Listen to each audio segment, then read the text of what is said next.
कभी ब्रजवासियों के यहाँ जाकर के अंजलि फैला करके मांगते थे और जो प्राप्त होता था उसको पा करके पुनः हाथ धो करके फिर नाम जप करने लगते थे। एक मैया के यहाँ वो जाते थे, उन मैया के यहाँ पर मदन मोहन लाल जी विराज रहे थे। तो बाबा जब आते थे तो बंधुओं एक पद है श्री रैदास जी का, उसमें भाव है सो ही सुहागन प्रिय जाहि रीझ हैं। ठाकुर जी कब किससे रीझ जाए कुछ पता नहीं है।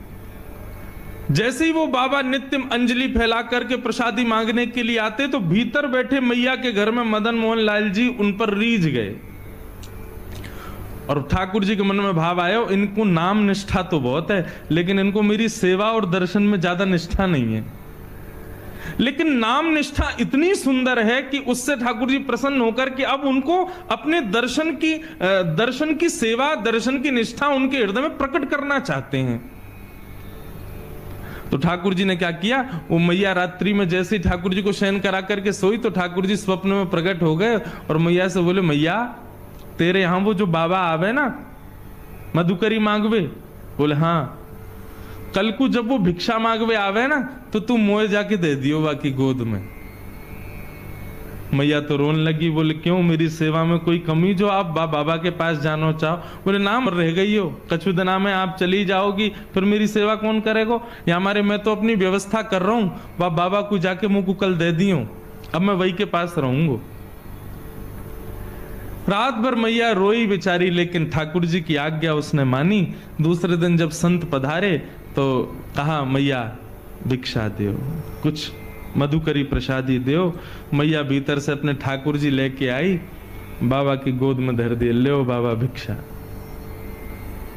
बाबा बोले हमसे ये सेवा वेवा नहीं होती है ठाकुर जी की, हम तो भैया नाम उपासी हैं, बस नाम जप करना जानते हैं। ये श्रृंगार करना, स्नान कराना, वस्त्र पहनाना और ये 56 भोग धराना, ये राजोपचार हमसे नहीं आता है, हम केवल नामोपचार जानते हैं। आप ठाकुर जी से पुनः निवेदन कर दो, छोटी सी कुटिया में रहता हूं मैं, यहां पे 8 बार भोग लगता होगा, मेरे यहां तो कोई प्रसादी की भी व्यवस्था नहीं है, इनको भूख बहुत लगती है, मैं इनको भोजन नहीं करा पाऊंगा। तो बाबा बोलो मैया ठाकुर जी से निवेदन कर दियो, मेरे यहां कोई व्यवस्था ना है, तुम तो बहुत बढ़िया सेवा कर रही हो, 8 बार भोग लगाओ, मैं तो खुद एक बार पाऊं, वो कहां से खवाऊंगा, तुम्हारे लाला है। मैया वापस ले गई, ठाकुर जी है, बोले आज रात्रि में निवेदन कर दूंगी। रात में सपने में फिर ठाकुर जी आए, बोले मैया तुमने मुंह को क्यों नहीं दियो? बोले ठाकुर जी मैं तो जानू आप 8 बार भोग लगाओ, इतनी बार आरती करनी पड़े, हर बार इतनी सुंदर सुंदर सामग्री बनानी पड़े, वो बाबा की यहाँ इतनी व्यवस्था ना है, आप कैसे रहोगे? ठाकुर जी बोले मैं रह लूंगा, लेकिन रहूंगा अब उन्हीं के पास, आप मुंह को दे दो। बाबा जैसे रखेगो मैं वैसे रह लूंगा, वो रूखी रोटी खवावेगो मैं रूखी रोटी खाऊंगा, लेकिन रहूंगा बाबा के पास। ठाकुर जी बोले मैं रहूंगा वही के पास, चाहे कोई व्यवस्था ना हो, बाबा रूखी रोटी खवावेगो मैं वही से रह लूंगा, लेकिन अब वही के पास रहूंगा। बड़े महल में रहते हैं ठाकुर जी, मदन मोहन लाल जी, परंतु उस महल को छोड़ करके उस बाबा की कुटिया में आ गए। बाबा ले आए, मैया ने कही बाबा आप जैसे रखोगे रहेंगे, आपके पास ही रहेंगे। ठीक है, हम तो एक बार भोग लगाएंगे बस। बोले सब स्वीकार है, आप जैसे दोगे वैसे स्वीकार है, हमारे ठाकुर जी को ले जाओ। बाबा ले आए, घर में लाए तो अब तो मधुकरी तो भोग लगाएंगे नहीं ठाकुर जी के लिए, तो बढ़िया आटा दाल चावल सब आएगा, लेकिन बाबा बोले भाई दाल चावल वगैरह हमसे बनाने आते नहीं, आटा ले आओ, भाई को बढ़िया टिक्कर बनाएंगे, ठाकुर जी को भोग लगाएंगे। मैया के यहाँ गए, मैया थोड़ा सा आटो दे दो। आटो लाए, आटे में यमुना जल मिलायो, मार के बढ़िया एक टिक्कर बना के कंडा पे सेक करके और ठाकुर जी के सामने पत्तल में पधरा दिए। बोले लाल जी 56 भोग खूब पाए, अब ये रूखी रोटी पाओ, बड़ी जिद करके आए हो, बड़े लड़ झगड़ के आए हो, अब रहो ऐसे ही। ठाकुर जी के सामने टिक्कर रख के और बाबा अपने नाम जप में चले गए।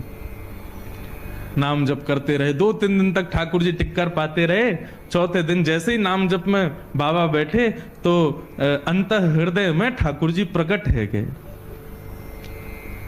जैसे ही ठाकुर जी प्रकट हुए, बाबा बोलो ठाकुर जी प्रणाम, आप सुख से विराज रहे हो, कोई कमी तो नहीं है सेवा में? अरे ना बाबा मुझको बड़ा बढ़िया लग रहा है। तुम्हारी कुटिया में खूब आनंद आ रहा है, सब कुछ बढ़िया है, सब आनंद ते है, बस एक निवेदन करना चाहूं आपते। बाबा बोले आज्ञा करो। बोले बाबा तुम जो टिक्कर बनाए करो ना, रूखे आटे में तुम यमुना जल मिला करके मार के मुंह को खवाए दो, अब वहां में स्वाद तो कछु रहना है, 3-4 दिन ते तो मैं पा रहा हूं, लेकिन अब मुंह को यूं लग रही है कि कल ते नेक वहां में तुम राम रस मिला दे करो, नमक मिलाए दे करो आटे में, तो नेक खावे में नेक स्वाद आ जाएगा। बाकी सब आनंद है, कोई दिक्कत नहीं। बाबा बोलो ठीक है भैया, आपको बढ़िया टिक्कर पवाएंगे, कल से राम रस लगा देंगे। तो मैया के पास गए, मैया आज आटो दियो, आटे के संग में राम रस और दियो। मैया बोली है गए चटपने चालू, चलो आगे आगे देखियो कहा होएगा। अब तो दूसरे दिन आटे में नमक वमक मिला के बढ़िया टिक्कर बना के ठाकुर जी को पवाया। 2-4 दिन ठाकुर जी वैसे ही पाए। चौथे दिन ठाकुर जी फिर प्रकट हो गए। बाबा बोले ठाकुर जी सब आनंद, कोई कमी तो नहीं सेवा में? ना बाबा सब आनंद है रो, खूब चकाचक पा रहे हैं हम तो। बस बाबा ने एक बात कह रो। बोले कहा? तुमको मेरी आवाज ने कर्कश लग रही है? बाबा बोले हाँ नेक लग तो रही है कमजोर सी। बोले बाबा वो रूखी रोटी खा खा के मेरो गलो जो है का वहां में रोटी इर्ज गई है। अरे सरकार आपको कष्ट है गए, इर्ज गई समझ गए? इर्ज गई मतलब फंस गई है। तो बाबा बोले आज्ञा करो।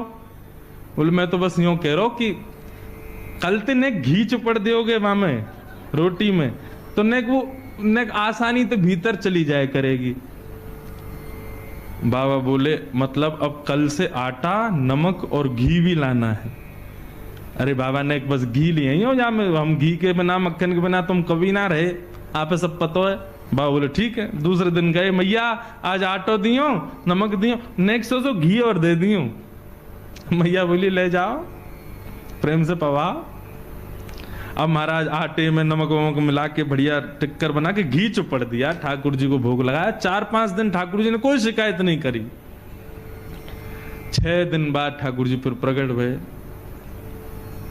बाबा बोले ठाकुर जी अब तो ना इर्ज रही गरे में? ना बाबा अब तो सब बढ़िया है, रोटी में बढ़िया नमक को भी स्वाद आ जाए, घी भी बढ़िया है, नीचे चली जाए।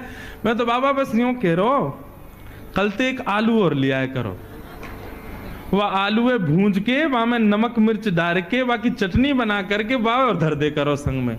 बाबा ने उठाए ठाकुर जी और लेके गए मैया के पास। बोले धरो या अपने पास ही। अरे अभी आटो आयो, नमक आयो, घी आयो, ये तो 56 भोग ले आएंगे कल को घर में, कहां भजन करूंगा मैं। जैसे ही मैया की गोद में दिए ठाकुर जी प्रकट है गए और बाबा के गले से लग गए। बोले मैं रहूंगा तुम्हारे पास ही, चाहे जैसे रखो, मैं रहूंगा तुम्हारे संग। मैं